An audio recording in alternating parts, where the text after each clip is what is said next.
Hey friends, it's Lisa Mason Ziegler coming to you this morning from the farm. As you can see, we're sitting out here with all my farming friends, my tractors, mowers, the golf cart, a lot of our equipment here on the farm. And it's a little warmer in here than it is in my building right now. So I thought I would come back here and y'all could have a little different view of something in the background. We have a really great topic today to talk about. I'm going to share the cool flowers that I start in this second window of opportunity which is coming upon us, and we're going to talk all about that. But first, I have to tell you this. Have you ever seen a pencil this little? This is the tiniest pencil I have ever seen. This is the only writing utensil that I can find in this entire building that Steve has back here. This is Steve's equipment building. And I have looked everywhere for a pen to write notes to myself of things that I thought of, and this is it. This is the tiniest little thing I have ever seen. I mean, I've seen little pens like for golf writing and stuff, but this beats it all. So let's get some housekeeping out of the way. So I just saw that note. So if you guys have questions, post them in the comments, and I'll come back around to that at the end after I do my little chit chat. And also, please remember, if you're one of our students of any of our on-demand courses, whether it's our big schools or our other on-demand courses, please remember to comment with the emoji of the sunflower, because we love seeing you guys, and we love knowing that you're here, and other students love seeing you. So it just makes my heart warm when I see all those students that are there. And so a couple other little announcements. I put at the head of this Facebook feed, Dave Dowling is doing a discussion tonight about planting spring plugs for cut flower production. It's a webinar. And Kelly texted me about an hour and a half ago to say it is almost maxed out.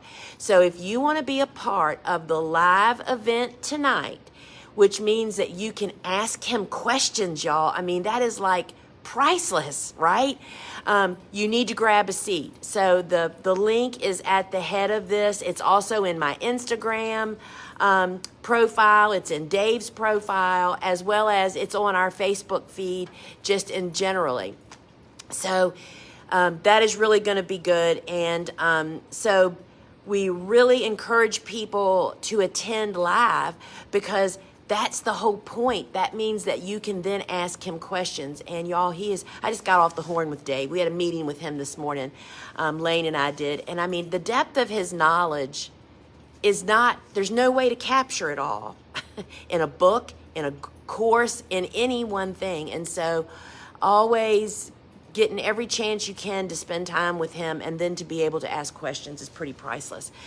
Secondly, I just want to say that I just finished up the podcast for Saturday morning. It's Seed Starting Saturday, revisiting, and it is great factual seed starting stuff. This week and next week, it's not about the actual seed starting. It's about all the things that people skip over that are key to success. So I really encourage you to seek that out. My podcast is Field and Garden, and you can find it on all of your favorite podcast apps, as well as on our website under the Learning Center. And friends, if you are listening to me, if you would post a review on whatever your favorite podcast app is, that helps me so much. They show my podcast to more people when we do that. And I read them all. I mean, it just really helps to encourage and keeps me going to keep on getting on, right? So it should be on all major podcasts. And so please check that out. So what is the most common, let me see if I can, the sun's kind of coming out. I wanted y'all to be able to see the tractors. Can y'all see? There's our old 1954 Ford. That was my dad's. My dad wasn't a farmer. He actually used that, had a boom, and used it in his woodworking shop because he used a lot of really super heavy lumber. Greenheart is what my dad did a lot of work with, which is super dense wood. So he had a tractor, not for farming, but for his woodworking shop, and we got it from my dad. That was our first tractor, and then you can see Big John's over there, and then 2 Little John's. So that's kind of what we've accumulated over all these years. So I'm just situated myself here, and I'm sitting in the golf cart. These are all just essential pieces of equipment for me. I don't know if y'all see, Tucker is circling me like a shark, just wanting me to throw the ball. And so anyway, keeps him happy. So the question that I am hearing over and over and over again right now is it too late? Can I still plant cool flowers? Just lots of questions related to that. So I thought I would talk about what I'm going to be starting here this time of the year, and then why and I'm glad somebody just commented from Canada, and I will talk just a little bit about those folks that live in really northern regions and how all the benefits for them, based on what I think about when I'm making my choices over what cool flowers am I going to plant in very early spring. So first off, out of the gate, so many people missed, and particularly people in really northern regions, like somebody just commented.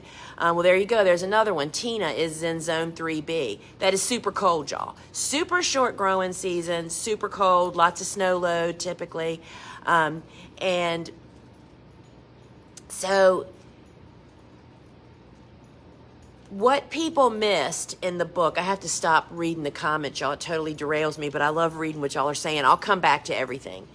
So what people missed when Cool Flowers first came out, how many years ago is that? It is now 2014. So that's 8 years ago. Can y'all believe it? 8 years ago when Cool Flowers came out, the big hoopla was everybody focused on fall planting. And they missed the second window of opportunity, which is very early spring. And you, I hope, will notice that I always refer to it as very early spring. If I were to just say spring or early spring, people still just don't get what that really means. Very early spring really pertains to 6 to 8 weeks before your last spring frost. What that means, there's a pile of leaf debris from his truck sitting over there, and I'm feeling it moving in on my nose. Hope I don't have to move. And so very early spring's window is, I didn't make that up. I learned that from researching from old books. That is when the plants can be planted and they still have that great cold period that they love to get established in before they have to start performing and growing vegetation and sending up stems and all such things, all at the same time while they start facing heat and humidity for many of us, right? So the window to plant is 6 to 8 weeks before your last historical spring frost. And so that means you're planting then.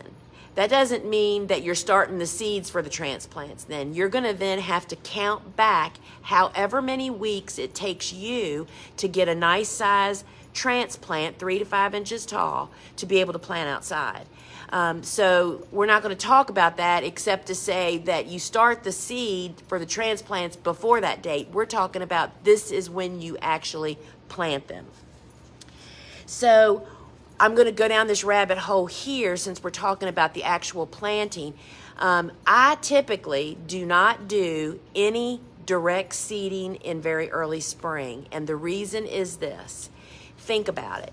Very early spring for me and here in the mid-Atlantic in southeastern Virginia means that most often it's really cold. We're still, really cold outside, way below freezing. Oftentimes we have snow. So it's cold temperatures outside. If you direct seeded in 6 to 8 weeks before that last frost date, there is no heat. Seeds, even cool flower seeds, do need a level. Y'all have to look at this. This dog has gotten up. Look at this. He's up on the cart now. This dog is so precious, I can't hardly stand it. Seeds, even cool season seeds, need a level of warmth to break dormancy and sprout. Typically, most of us do not have that kind of behavior in our weather 6 to 8 weeks before our last spring frost. So you can plant the seeds then, but what's going to happen is the seed's just going to sit there and not do anything until that type of weather happens. And typically when that type of weather happens, you're right around the corner from spring and summer. So you don't get the benefit of the cool flower concept, which is the plants becoming rooted in, established, whatever you want to call it, ready to roll, so that when the warmer weather comes along, they are ready to perform and produce. So I do know that there are people that direct seed in very early spring, particularly people in the north. Here in the States, I'm thinking of people in zone 5 and 6. Many of them have habits. I haven't done it, so I can't tell you what the timing is, but I know that there are people that direct seed larkspur and many of these nigella and many of these seeds that really only prefer to be started outdoors because they like the variation of temperature, and have success doing it. So I would say to you, now is the time to experiment and then share the information with other people in your region. So we don't direct seed here because it just really hasn't been beneficial. Now, I have done it in a pinch, filling in spots in the cool flower garden that something happened. I have been known to direct seed dill and Ami magus in not very early spring, but in early spring, and still had fairly good results. So what I just wanted to point out is that this is a very common question I get. People think they're just going to toss some seeds out there in very early spring of cool flowers and get the abundance and the performance. But in fact, it takes a little bit more than that. And we just don't have here in the South that opportunity to direct seed in very early spring, have the seeds germinate, sprout, and grow up and perform before the heat and humidity takes them. So what am I thinking about when I'm considering what am I going to plant in very early spring? Well, the first group of plants I think of are those cool flowers that I would have already planted in fall. So that means any cool flower that is winter hardy in my zone, I can fall plant. The benefit of doing that is significant.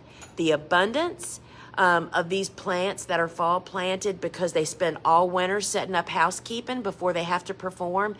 The abundance, the stem length, the disease and pest issue is phenomenal. It is unrivaled by any spring planted of the same variety.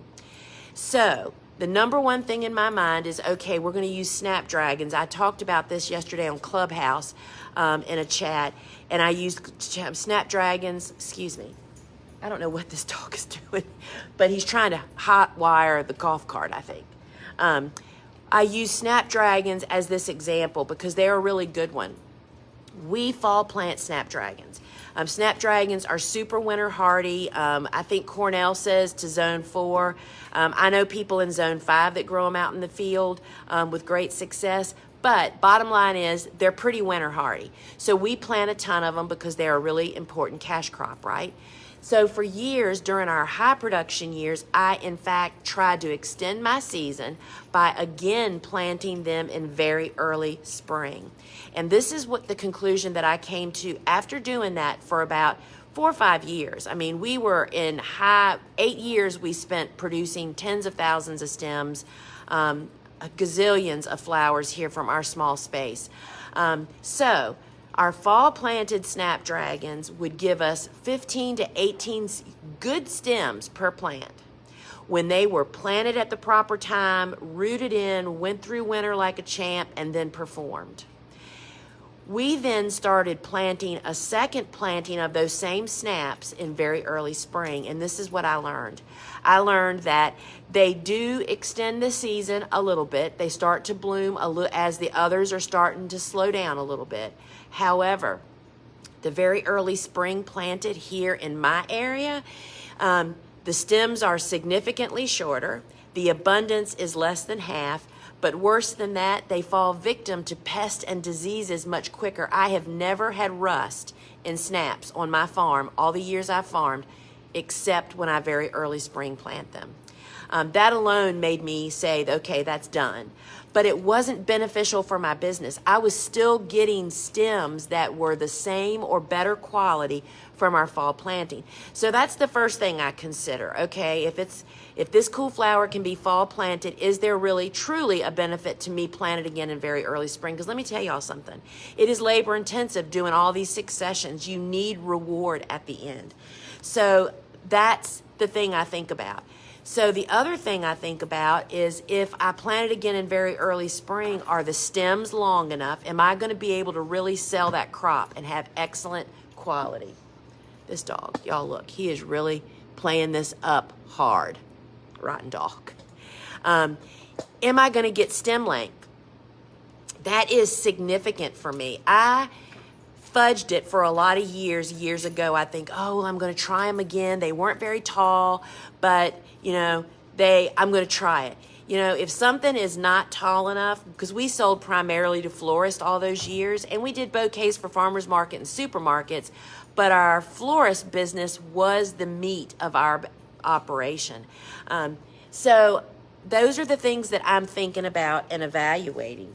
So the other thing, like for instance, bells of Ireland, there are some crops that, first off, we have the best luck direct seeding bells. I know there are people that start them inside with success. I'm not one of those people. So, because I've already said we don't direct seed in very early spring, so that's one strike against bells. But here's the other thing. Bells of Ireland is a perfect example of a crop that really we can grow 40-inch tall, gorgeous bells of Ireland when I direct seed in the fall. If I tried to plant transplants in very early spring or direct seed, they barely get established to when they start elongating and they start blooming or starting that process of bloom. They never get over 18 inches. That's just too short for us. For bouquets, it's a pain in the neck. So you have to really, I play hardball when I'm deciding what to grow because I don't have much space. And so those are the things that I am really thinking about is it better in the fall? If it's winter hardy in my zone, is it better in the fall? And so this is one of those situations where you can plant all cool flowers in very early spring. Technically, but the question is, should you? Right? There's a lot of things we can do in life, but we really shouldn't do them. And that's to really because what happens is if you plant a bunch of stuff that turns out not to be beneficial, is that it takes up precious space, it takes up manpower, and y'all, it kicks you in the teeth when you don't succeed, and that's not a good way to start the season. So that's why I only pretty much stick with what I'm getting ready to tell you. So I went through the list. I have the book in my lap, and I can look at it. I'll breeze through the pages. Because my brain is just so consumed these days, I don't recall stuff like I used to. But I'm going to tell you those cool flowers that and I just thought of another one. Thank goodness I had this little teeny pencil because I forget things so quickly, y'all. All right, so the transplants that we're getting ready to start, that in fact, they should have been started 2 weeks ago, but we are so busy at our warehouse, it's been all hands on deck. So hopefully this will happen here on maybe Saturday or maybe Monday. So one of the first cool flower that I want to talk about that I start in very early spring, and y'all, I have got to show you this now. He's really getting serious now. Can y'all see? He has put his ball next to me. If we were as persistent in life and business as this dog is with his ball, we would all be so successful. All right, the first one I want to talk about is stock. Stock is a new, when I say it's a new cool flower, that just means that it is not in the book Cool Flowers. We didn't include several that I was experimenting with when the book was being published, and stock is one of them. Stock, in fact, will kind of survive winter where I am, but unfortunately it tries to bloom in the middle of winter. And that's not when I have other flowers to go with it. It's out in a field, so it really benefits from being covered, but you can't really cover when you have, you can't net it, and it definitely has to be netted.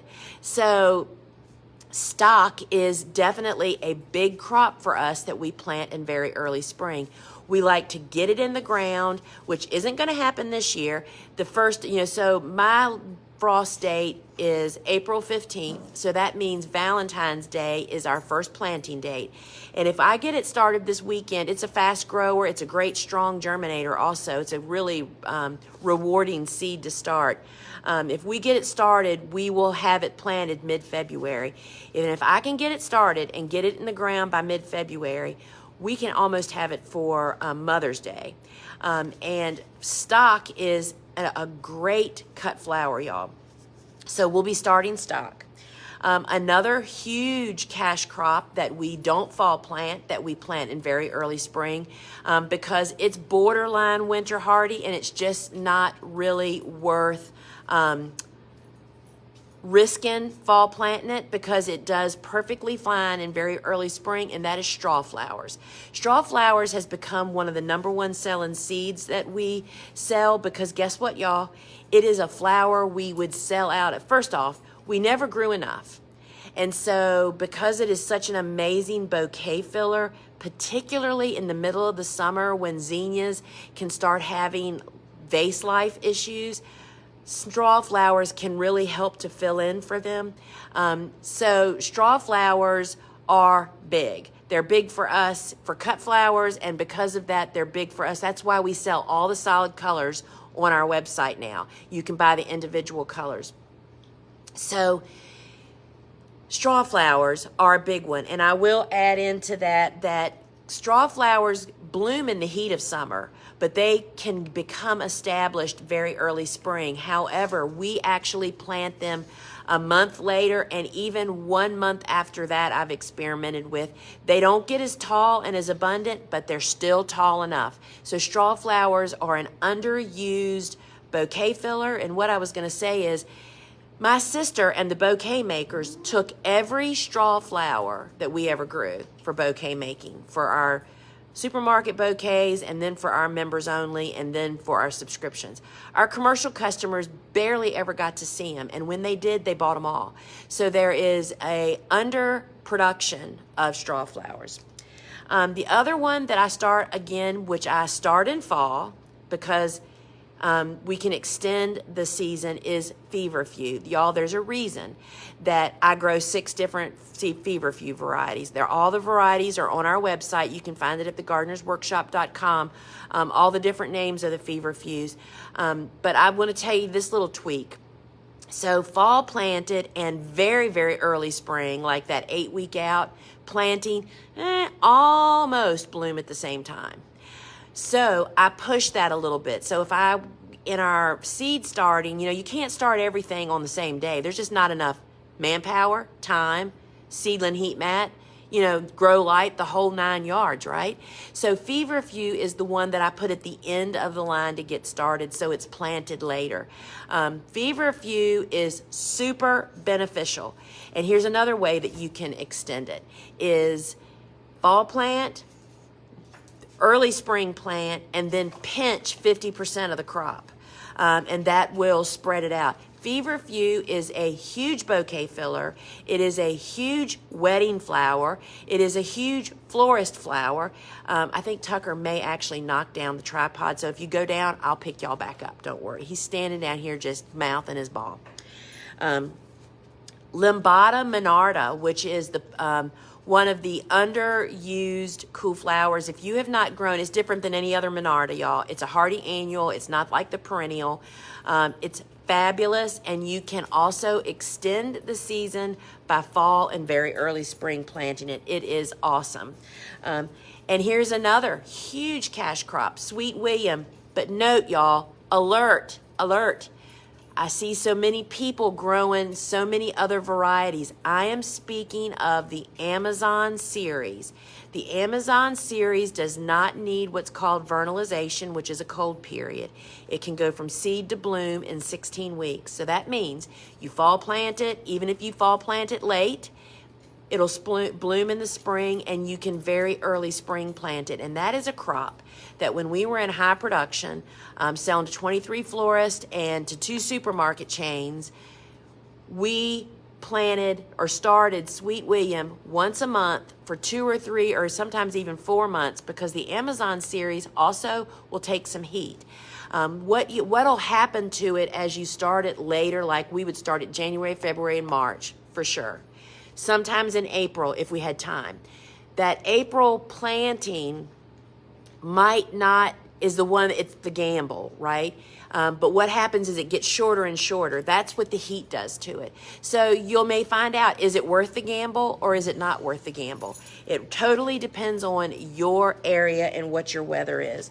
The other two that are really useful that we never really had enough of is Ami Magus, which is the look-alike. I'm sorry, y'all. I think there's an animal or a creature crawling in my head.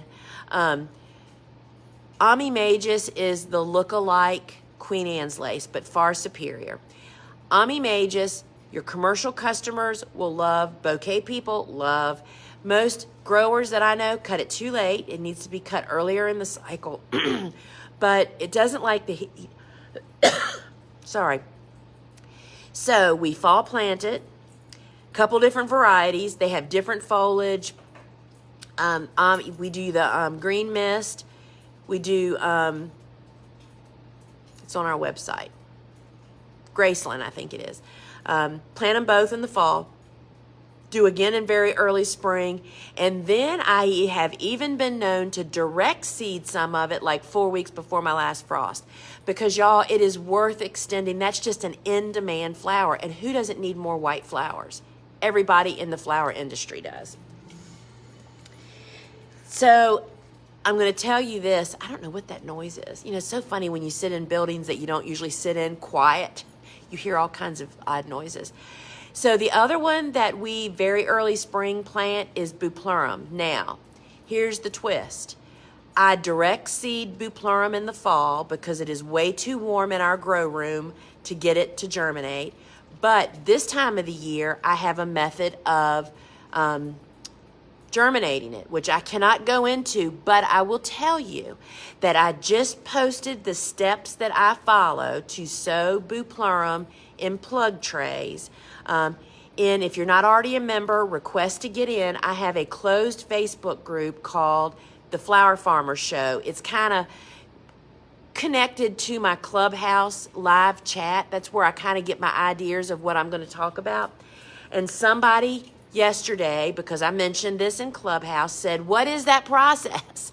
So I went in there this morning and just put the bullets of the steps that I follow. And I know that Jessie is on here, I think. Jessie Graven is a flower farmer and one of our team members, and she kind of monitors that group. Maybe she'll find a way to highlight that and bring it to the top of that feed over there. So Buplerum, you can, because it likes to be direct seeded, but of course we don't direct seed this time of the year, right? Because it's hard to get it started. We like to start the Buplerum indoors following those steps. I would do it January, sometimes the end of January, mid-February, the end of February. Buplerum is a cash crop that we could always sell to our commercial customers. It's always useful for bouquet fillers, but you have to figure out, y'all, if you start writing all this stuff down, it's like, holy cow, how am I going to do all this? You have to really,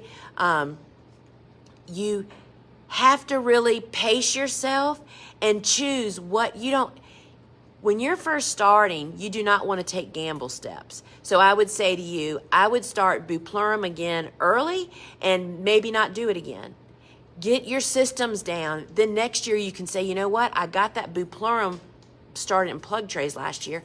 This year I'm going to add a second starting.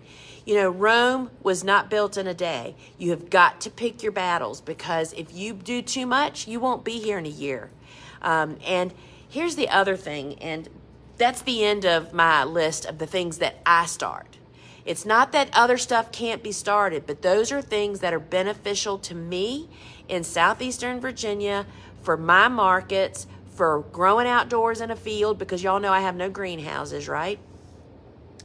The other thing I want to say, and then we're going to get off here. I don't have a clock out here. You just don't realize how many things that were in my other building, like pencils, pens to write with.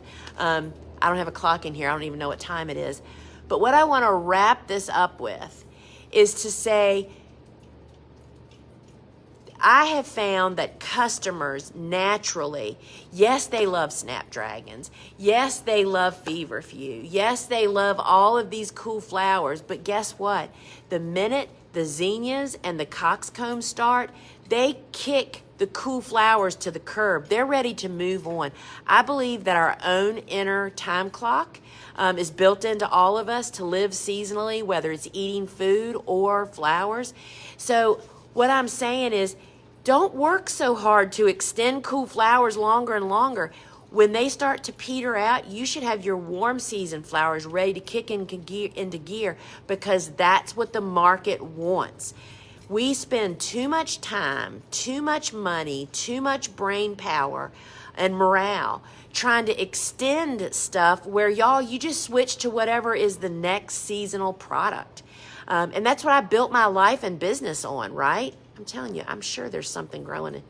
I can't see good enough. The sun is in my eyes.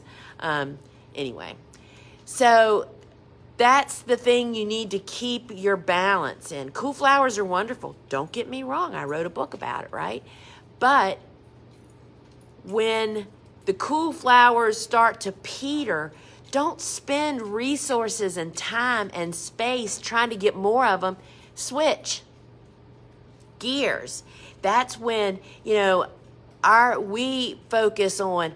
Last year, our big kudos was, how do we get one of the things I suffer from here when we were in production, big time production, was we need more focal flowers. Because I grow in the field, I don't grow a lot of high risk crops. Like I would not grow ranunculus and anemones, tulips, those types of things that just are better, easier, and more profitable to grow in my situation if you had a structure, which I don't have. So I was trying to get focal flowers earlier in the season. So we pushed sunflowers. Last year, y'all, we had sunflowers for Mother's Day. I grew the whites and the pale yellows and rocked it.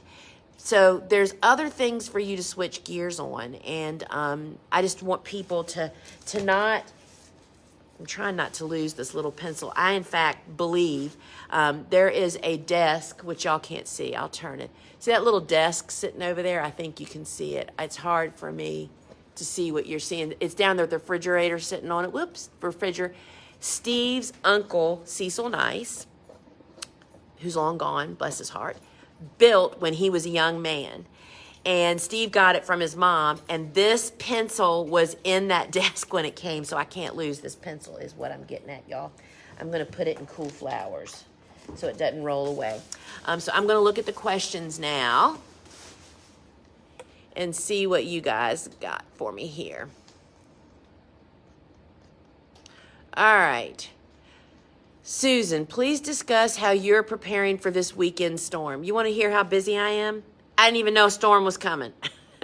But I take that back. Suzanne, my sister, did say to me last night that the grocery store was crazy because, all people hear is snow. So I guess there is a snowstorm coming. But my prep for any storm, if there is snow or ice, significant ice coming, I take my covers down. Encasing a plant in ice or snow is far more protective than any row cover could be. I have suffered the consequences of the tunnels that I talk about building, which are lightweight row covers on lightweight wire, which are super useful and universal, very inexpensive to get in, and have a ton of different uses. They are not made for snow to carry anything. No snow, no ice on top of it will collapse them. And if you get a collapse and get significant coverage on top of that, it suffocates. It's the fabric between the snow or ice and your plants that causes the problem. You know, there's nothing like pulling the covers off after 2 weeks of a frozen situation, and your plants are mush. So I tell people I take them down. So if there is snow or ice forecasted coming my way, I'm out in the field pulling my covers down. And I can tell you that it is gut-wrenching to stand in the house and worry about it. I mean, this is how, it still happens. 24 years in, Monday a week ago, we had a little bit of snow. I think I talked about this before. We had a little snow action. My covers were down for that, but it was going down to low 20s, and I told Steve, I'm going to run out and pull the covers up. Well, there was no pulling the covers up because they were frozen. So, y'all, first off, cool flowers takes cold a lot better than the people that are planting cool flowers. We just have to have faith. And I just did a talk about that. I think it was on Clubhouse, having faith in your cool flowers. The best practice that you can practice to have the best result with your cool flowers is to plant on time, plant healthy transplants, or get your direct seeding done so they're up and ready to face winter. Because when they're healthy, they'll face this weather much better than we face it. So Christy asks, how do I deal with mold on my seedlings? I will guess that you're asking about soil blocks. The number one problem that people face with soil blocks, with the way that I grow them, is they overwater. And they overwater, and in addition to that, the temperature is not, in the room where they're growing, is not conducive to a good growing environment. And this is what the good growing environment is. Soil blocks should be watered once a day. And when you go in the morning, which is the time you should be watering your soil blocks, when you go in to water in the morning, your blocks should be dry. And you water them thoroughly again, but you never leave standing water in there. And the way that you get them to be dry 24 hours later is by growing them in an air temperature that is warm enough to take them through the wet to dry cycle. That you want them to go from moist, moist, moist, dry, dry, drier. And when you come in the morning, that's when they're at the drier stage. That not only prevents algae and mold from growing, it also is just a healthier environment for your plants to grow in. And it's all about air temperature. I think I tend to figure out after, because we just get tons of questions about this. Most often what people are struggling with is the air temperature is just too cool. 70 degrees room air temperature for growing your cool flowers, or any, at least 70 degrees for any transplant, but for cool flowers, it is that even though they're cool, they need warmth for vegetative growth. When vegetative growth happens, roots are sucking the tray dry of water. That's why when it warms up and your room gets really hot like mine does, you really have to water really, really well, because those plants are growing so fast because of their reaction to the heat. They suck the tray dry. What happens this time of the year, because people are growing in areas of their house or garages that aren't warm, that's the problem. So you want an environment that takes your soil blocks from dry right now, water them, they're wet, wet, wet, wet, moist, moist, moist, and then dry by the time 24 hour cycles around. And I know it happens because that's the way it took, but it's the biggest learning curve. It took me a time to learn that. I had to learn that curve too. It's all about the air temperature. So I hope that answers your question. And I will add that I have not found that mold and algae actually interfere with your seedlings. Once you rectify and get that wet to dry cycle going in your seedlings, in your soil blocks, it'll just kind of dry up and go away. But we haven't experienced any issues with that. Yeah, I love the pencil too. Carol, I do look forward to Lisa. Oh, thank you. Says, I look forward to Lisa's broadcast, and we've got people from all over here. All right, Christy, how far from other flowers do I need to place feverfew so that I don't interrupt pollination? Thank you, Christy, for posting this. So when I wrote Cool Flowers, I got from a authority, a couple of authorities actually, that statement that's written in Cool Flowers that says that that pollinators and insects don't like feverfew, and it will actually prevent them from coming.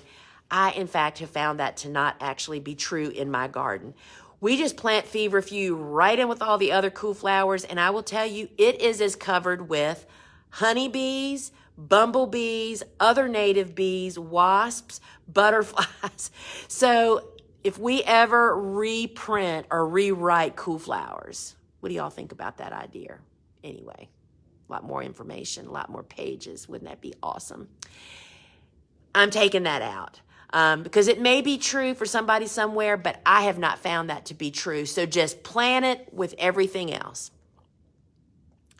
All right, I'm just looking. Marsha, I can never write fast enough to get all Dave's information down. Marsha, here is a great little behind-the-scenes story about that. So Dave is, I thought I could talk fast. Dave Dowling even, swamps me. So Dave's cool. One of the features when you take our online courses, the platform that we use allows you to speed it up or slow it down. So I have one person who I won't say who they are, that's actually my business mentor person. I speed her up naturally because she is just a methodical speaker, right? I speed her up and can totally get everything she says. Dave Dowling, I listen at half speed because you cannot take it in. This morning, I was on a call with Dave and our seed manager, Lane, because we are expanding our seed line and just doing a lot of really exciting things. And so Dave was helping us with that. And it's like, I wanted to say, stop. Don't say another word. I'm still right. So, yes, that is. So tonight, Dave's webinar should be pretty awesome. And Sarah's asking, is the podcast on Stitcher? I think it is, Sarah. And if it's not, all you have to do is hit to info at Stitcher and say, hey, I have a podcast I'd love to listen to on your platform. And that's how they would get that on there. And so I want to say this. So Tina, one of the things that was missed in the beginning, but a lot of people are embracing it now about cool flowers, is because the focus when the book first came out was all about fall planting, which was such a novel thing that we have all been missing out on, even though our grandmothers did it. I just rekindled the idea. Is the people that lived in zones 5, 4, and 3 were like, well, we can't do that. So cool flowers aren't for us. But it's this second window of opportunity that people that live in really northern regions can really exploit. For instance, so when people live in zone 3, 4, and 5, not only do they have heavy snow loads, so they would, even if something could survive their temperatures, which I don't think there really is anything that can make it through that, the way that we grow them, their very early spring planting, they probably still have snow at 8 weeks out. But the bottom line is this: cool flowers, all of the cool season hardy annuals, can be planted weeks and weeks before they could even think about planting warm season tender annuals. So you might not be able to get the very early spring planting, but you can still get those plants in the ground far earlier than you can warm season. And here's the other thing: people that typically live in those more northern regions also don't have the heat and humidity of their season. Their cool flowers just keep on giving. They may not even grow warm season tender annuals. They are the ones that can benefit from cool flowers all of their particular warm season. So getting them in the ground earlier so you can not only get the harvest earlier, but to also maybe have an extension of harvesting through succession. So that is the really big benefit for people that live in really northern season areas. And here's something, and I can't remember names, y'all. I'm lucky to remember my own name most days. But there was somebody up in zone 3, I can't remember who it is, that was fall planting rudbeckias, which, Indian summer, these hardy annuals, varieties of rudbeckias in the fall, to see what happened. And I would love to hear what that result was, if that person is in our midst or if anybody knows who that person is. Linda Knight, I've requested the link to Dave's live 2 times and have not gotten an email confirmation that I'm signed up. All right, Linda, so first off, so you need to do something. Go in and look in your junk and your spam. I know that you get a lot of emails from us because you're our student as well. Go in and look at your junk and your spam, and then just email the office. And Ann can go in and look and see if you're signed up, and then just send you, she'll figure it out. But chances are that the emails have just gone somewhere else besides you. And that just happens, y'all.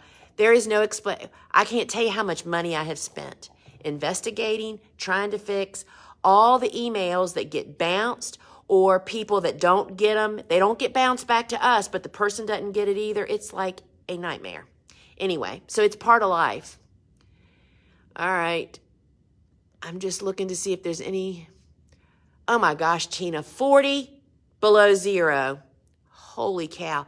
And you know, the interesting thing is, if let's just say that Tina was the one that planted Rudbeckia, if it's under snow cover, it of course is protected from that. My question is, how long can it survive under snow load without light? You know, there's just so many questions. So Julie says the only thing I'm aware of is Poppy, but she may give it a try. Yeah, you know what, y'all? The rule is you don't know until you try it. Cold here in North Carolina, getting snow in Iceland Sunday. I'll be taking my covers down. Yep, in doubt, take them down, y'all. Take them down. All right. Bonnie, I sure wish there was more 9B folks here. Our climate issues are so different from East Coast and the South. Yeah, I know that you have very different, and I think 9B, I'm not sure if you are in Florida or California. You're probably in California. I think that 9B in the West Coast of Florida, you may be similar. Everybody is different. Question, Kristen asked, my bells, Nigella, and Larkspur were total flop with direct sowing early spring last year. Thanks for explaining that. I missed my fall planting of bells. What can I do now to have them this summer? Well, they won't perform in the summer. They're spring bloomers. And so, Kristen, this is the advice that I give to anybody that has missed their window of like direct seeding, those things that you just listed. You need to figure out your calendar now for when you're supposed to have the seed on hand, when you got to order it, so you'll have it on hand to direct sow it at the right time. Forget trying to patch. That's what I'm talking about. We get behind the 8 ball and we're constantly clawing our way to catch up. Ditch that. You're not going to have them this spring, and you're not going to have them this summer. Move on to the next family and get ahead so you do it well. That's my advice to you. We sure love our dogs. My little pack is sound asleep around my feet. Yes, Mark, we do. So Tucker took a break, but now he's back. Now he's kind of sniffing my coat, thinking, if I take her coat, maybe that'll distract her. So Katie is asking what your favorite variety of stock is. Well, we're actually switching. We have Cats. Katz, and we're adding a bunch of new colors this summer for the next round of cool flowers, because we have been growing that one and pretty pleased with it. The other one that I really liked has been discontinued. It may still be available out there in the retail world, but it's not available to seed buyers. So Cats and it's got some great colors. We're just really excited about that. So that's my favorite today, and it can always change. I see so many students on here. Y'all, we're so excited for Flower Farming School this year and our courses because, Dave's course registers in June, I think. And if you want to be made aware of Dave's resources, like what he's doing tonight and mine and Steve and Gretel's and all Jenny Love's and Ellen's, everybody's, is how you become in the loop or stay in the loop on that is sign up to get on the wait list on each one of our classes, classes. Of course, they're not open for enrollment now, but the reason we do all these free things is for people to get a taste of our level of knowledge, our style of teaching, and the way we do things. So you can say, heck yeah, I want to be in that school. You know, we are so proud and pleased that we work with the industry leaders. Dave Dowling, multiple-time president of the ASCFG, longtime cut flower grower, year-round cut flower grower in Maryland with greenhouses, hoop houses, and in the field. You know, Jenny Love, leading farmer florist in the industry. She has an on-demand class also. And I mean, so when we give you these free webinars, that's what they're all about. Not only to get you to recognize us, but to realize what we're like, what our courses must be like. And so if you want to stay in the loop on them, sign up on the wait list. So yes, Jessica pointed out that the Flower Farmer Show is the official name of the Facebook group that is my closed Facebook group where the Buplerum steps are in there. It's not out on my open page. Do you plant warm season annuals in the same place as cool flowers, double cropping? I practice, Sarah, succession planting, which means there's just a constant rotation of crops through my farm, no matter how big or small my space is. And that my book, Vegetables Love Flowers, which is really about a 3-season cutting garden, is all about how I kind of do that. There's even diagrams in the back of the book that kind of shows the evolution of succession planting, and that can really help you with that. And so yes, there will ultimately be warm season stuff planted where cool flowers is, but not for a while. Does feverfew do a second flush in fall if I leave it? No, not in my experience. So that's why we plant it fall, again in very early spring. And we don't leave it to take space. You know, we're a little bit different. Oh goodness, stand by, y'all. I just dropped Cool Flowers, which had the little pencil in it, and if that dog gets a hold of that little pencil, it would be down the hatch in a nanosecond. So no, I would not leave feverfew in. It does reseed, and I'm actually got a little study going on a garden outside of my kitchen window. I can't tell if feverfew is reseeding there or if the same plant has perennialized. And that would be the single. It's not all those beautiful. I mean, I love Virgo. I love all the Vegimos. Those are all will not come back true. Valerie, started Sons March 9th last year, missed Mother's Day by a week. Oh gosh, so starting a week, I would start 2 weeks earlier, Valerie. This year, white light, such a pretty spring flower color. So yes, good point. So white light is the perfect Pro Cut to start early. And I also started the Pro Cut Lemon. That has the dark center, but it's that beautiful, soft, pale yellow. And so I tried to stay away from that classic sunflower look that early in spring. Thank you, Lisa. Can you clarify, all the snaps are started at the same time, then bloom when they are supposed to for early and late varieties? Yes. So we start all of our snaps at the same time in the fall and plant them all. Not exactly at the same time, but there is no rhythm or rhyme. They're just all started from the list and planted. And the reason, and I will tell you that Dave Dowling and I are going to do a podcast that'll be out probably not until March on snaps about this very thing, about what the different numbers mean and how they affect it. It's about day length is what kind of controls that. All right, friends, I got to get off here. Can you give me any tips on separating frozen row covers? Nope. I mean, you can't separate them. You can't pull the row covers apart. You can't get the weight off when they're frozen. So, so that might mean that, let me finish reading the first time. I was struggling separating them. Can you for everything so much? So what that may mean to you is that when you take your covers down for snow, that you actually take the bags off the covers, and instead of just piling them, you might stretch them out a little bit.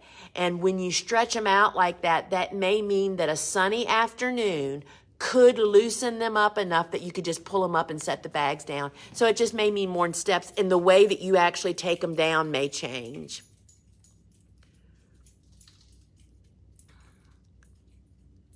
Trish, I'm just confused about what room temperature should be when I'm starting my cool flower seeds. How warm should my room stay? So we start cool flower seeds on a seedling heat mat. And we have a cookie cooling rack on the heat mat. And that room, when we are in high,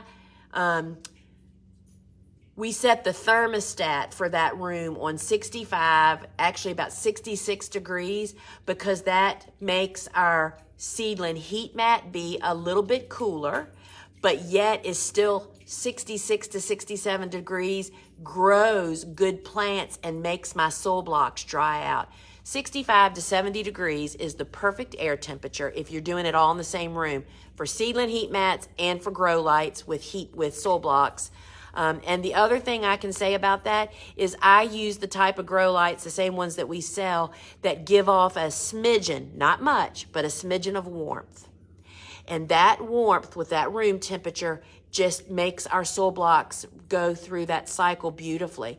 That's one reason I don't like LED lights. They are cool to the touch, so they don't have that extra, and I do think it makes a difference, but everybody's got different opinions about that. All right, I'm just looking. All right, y'all, I got to get off here. I have to go because I have other appointments. Rewrite. So, yeah. So let's just say if I decided today to rewrite, it would take 2 years. I don't think I'd have a hard time convincing my publisher.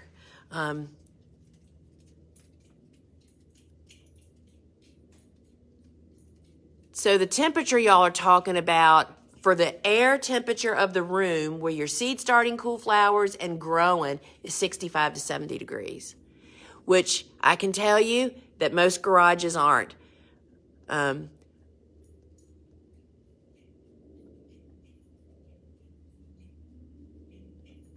So I'm going to answer this and then I got to get off here because, it's kind of fun sitting out here. I will, before I answer Christine's question, I come from a big farming family, and a lot of the people in our community here in the Mennonite community, that's what they used to be here, is big farms. And to listen to the old timers talk about, we had dairy cows. That's what used to be on this property that I'm sitting on right now, was dairy cows.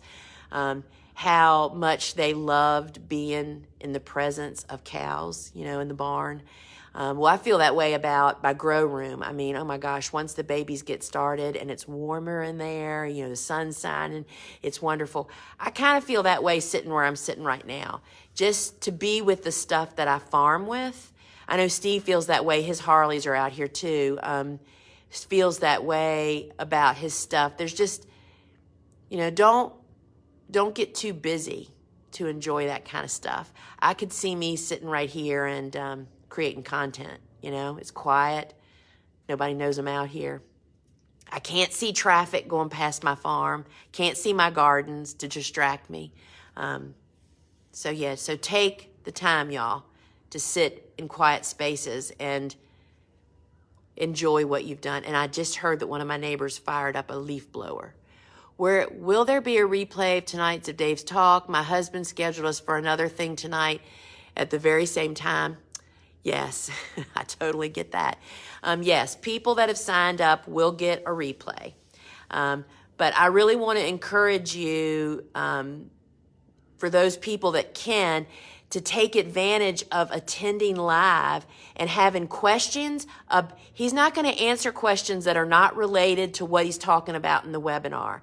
That just doesn't benefit anybody, really. That doesn't, because most of the webinars are watched after the fact, and nobody knows that content is in there. So please stick to questions about the subject. Ask them so that people that are watching the replay can also benefit from that. All right, friends, I'm hopping off of here.